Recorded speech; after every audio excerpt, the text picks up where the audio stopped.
Bismillahirrahmanirrahim. Assalamu alaikum.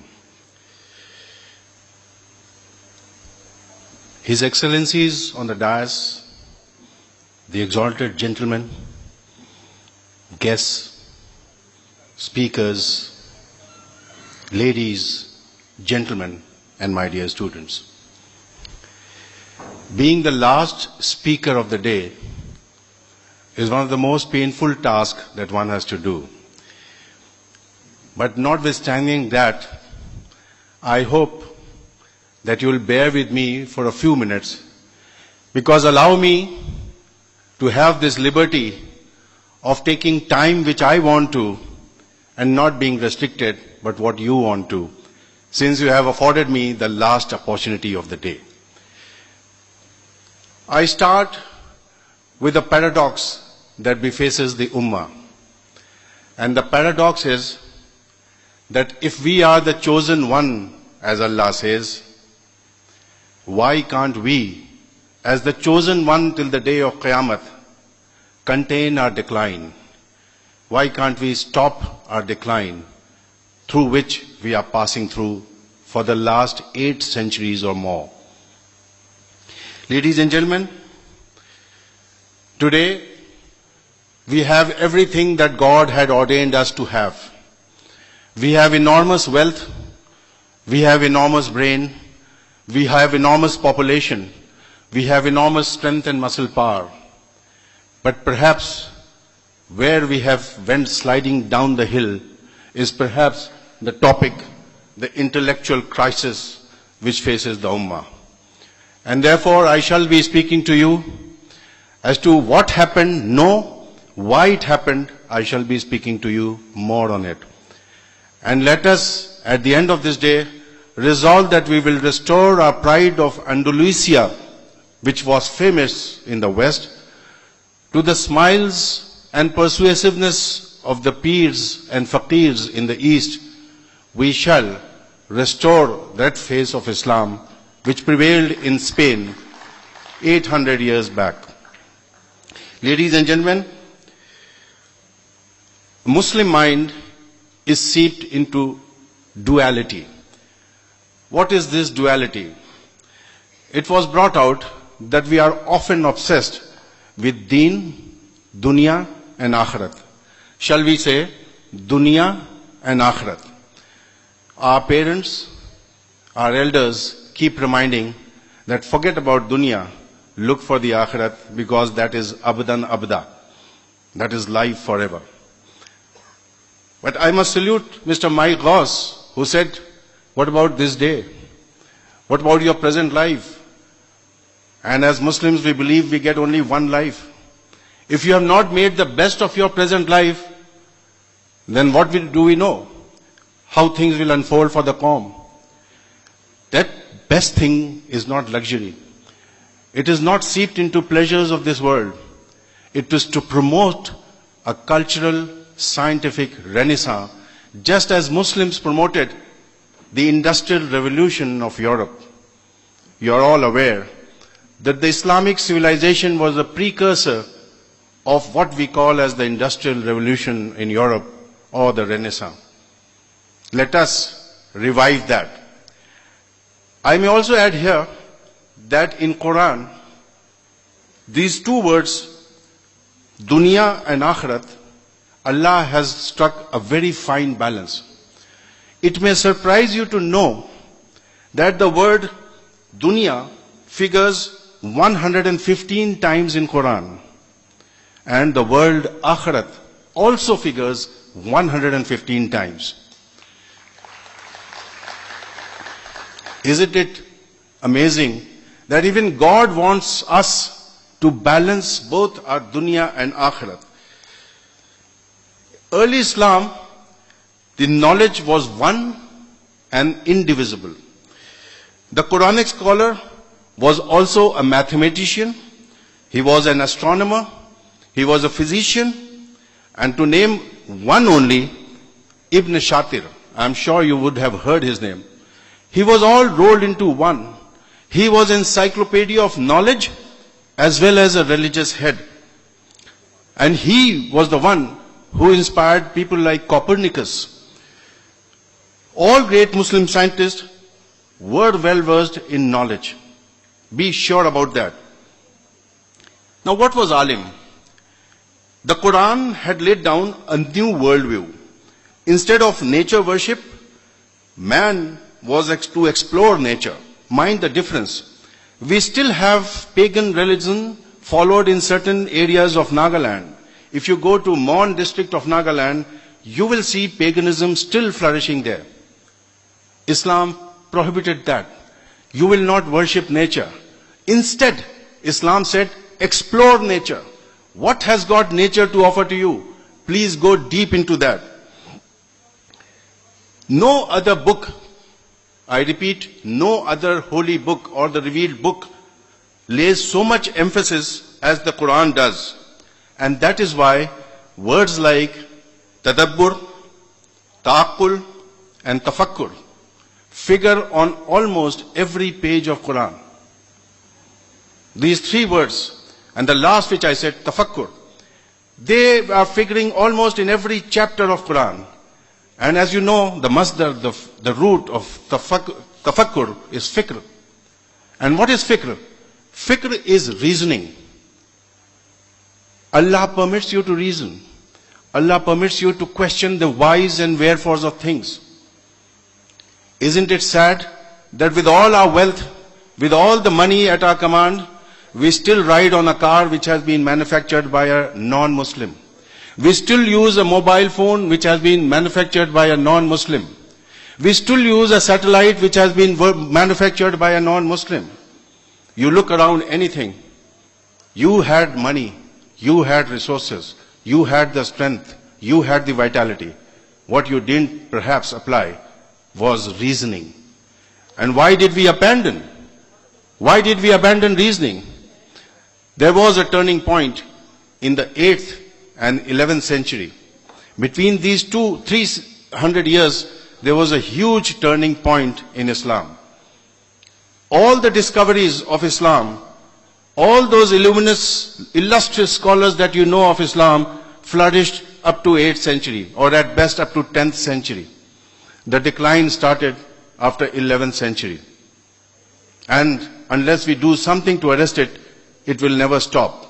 It's time that we sit back and pause. Where did the intellectual crisis actually start? Ladies and gentlemen, till 16th century, Muslims were masters and leaders of the world. We all know, and we take pride in this fact. Their books on sciences and medicines were taught in European universities. And you will be amazed to know that if you did not know Arabic for a European university, you were not to be recruited. Your knowledge was taken as half if you are not proficient in Arabic, even for teaching assignment in a European university.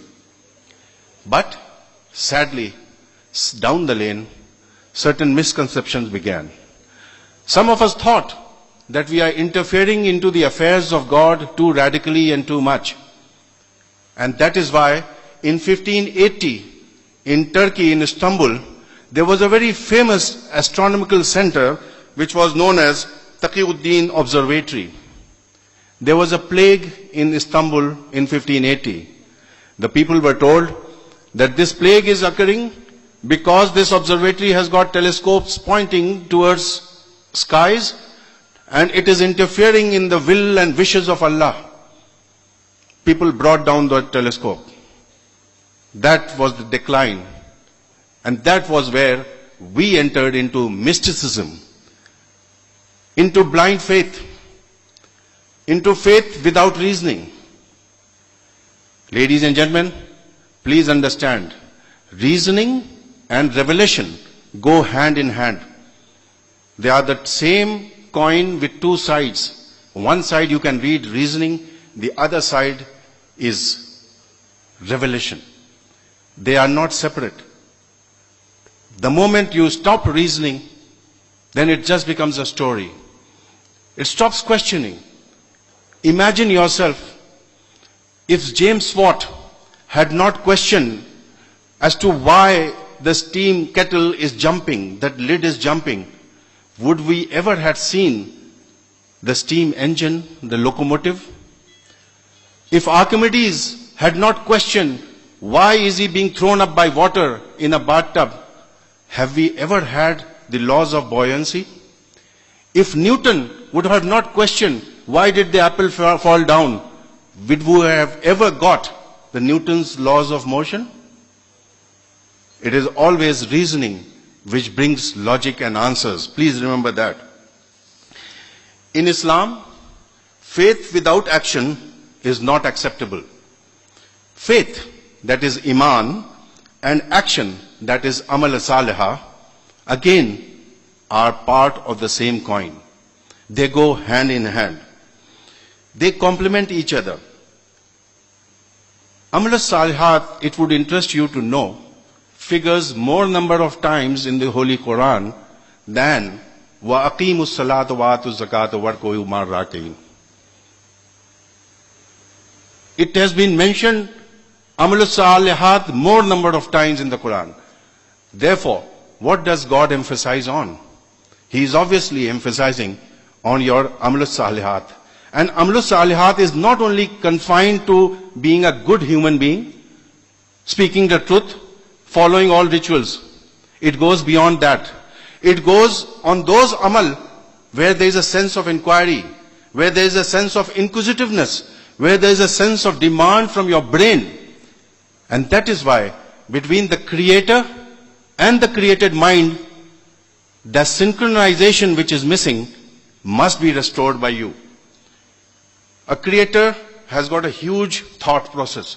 He has given you a mind. Please try to synchronize this mind with that creator, just as you synchronize with your mobiles, with your other gadgets. Remember, the creator and the mind of human being have to be synchronized in one form. As we stand today as a Qaum, there is an effect of those 3 centuries that I mentioned, that is between 8th and 11th century. There was a cultural suicide and also an intellectual suicide. We do not need to tell or ask ourselves what happened. That is history.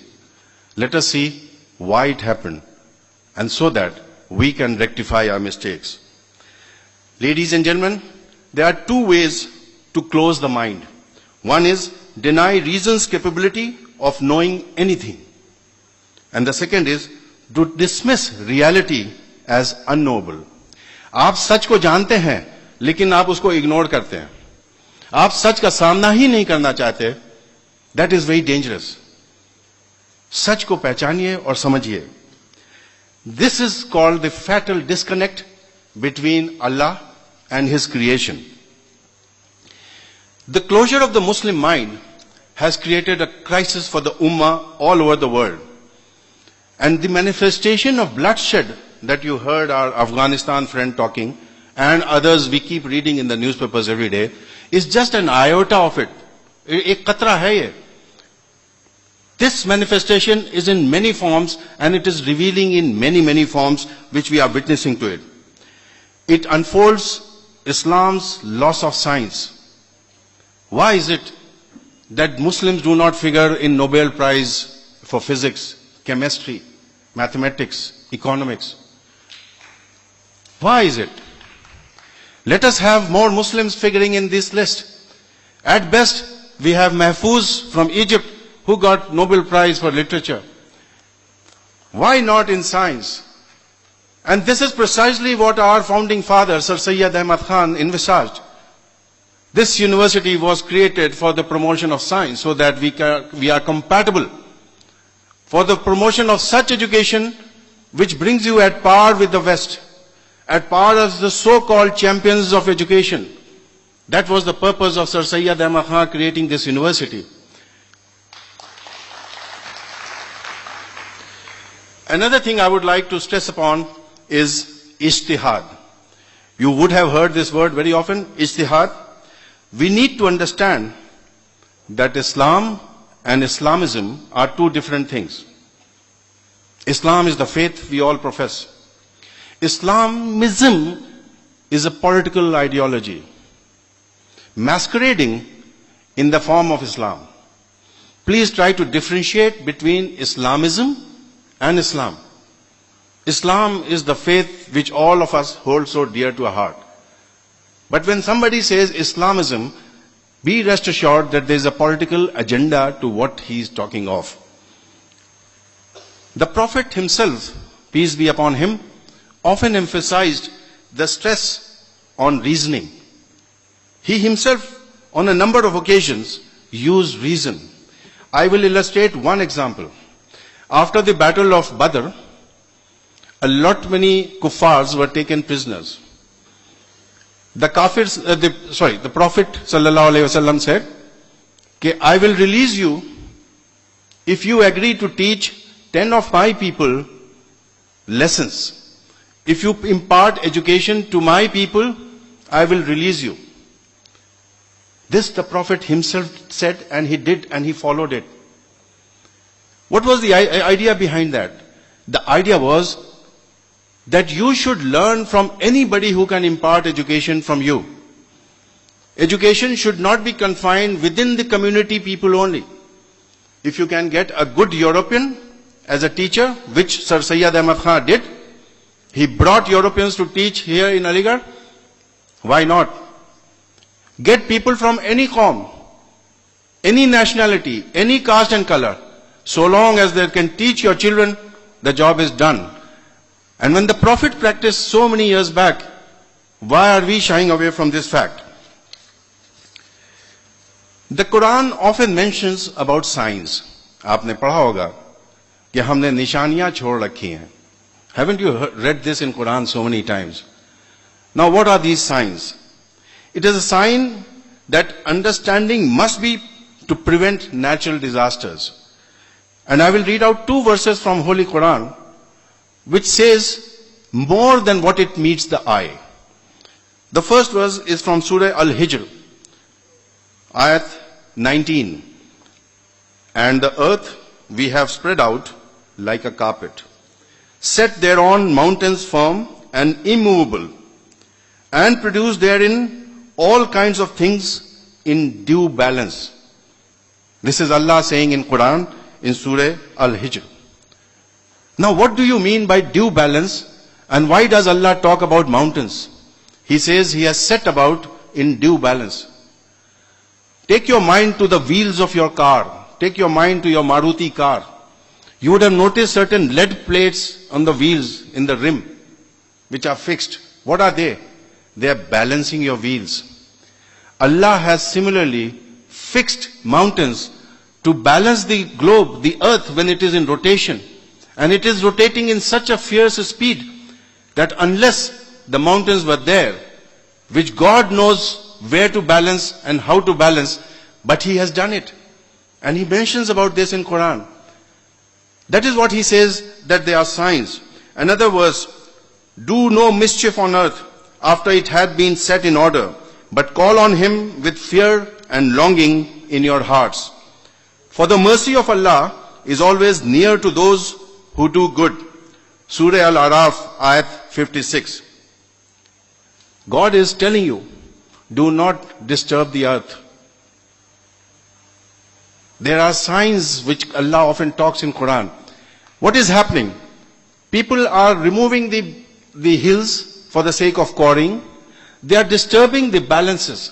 And when you disturb balances, what follows is earthquake or tsunami and things like that. So please try to reason out in Quran what Allah really means by saying that I have left signs for you. वो पहचान को आप पहचानिए, वो निशानों को पहचानिए जो अल्लाह जिसका जिक्र कर रहा है कुरान में. अगर आप उनको पहचान जाते हैं तो you will be very safe and you will be guiding your destiny very well. I'm coming back to ijtihad. The gradual disappearance of ijtihad or independent and rational thinking was initially confined to legal matters. Later on, it spread to other areas as well. In legal matters, we can't reason out. Yes, the law says there's this. But in other matters, you can reason and you can interpret. Remember, Allama Iqbal said, Ijtihad is a catalyst for Islam's intellectual resurgence. Ijtihad is a catalyst for Islam's intellectual renaissance. Modern science, we all call it as Western science. There is nothing Eastern or Western science.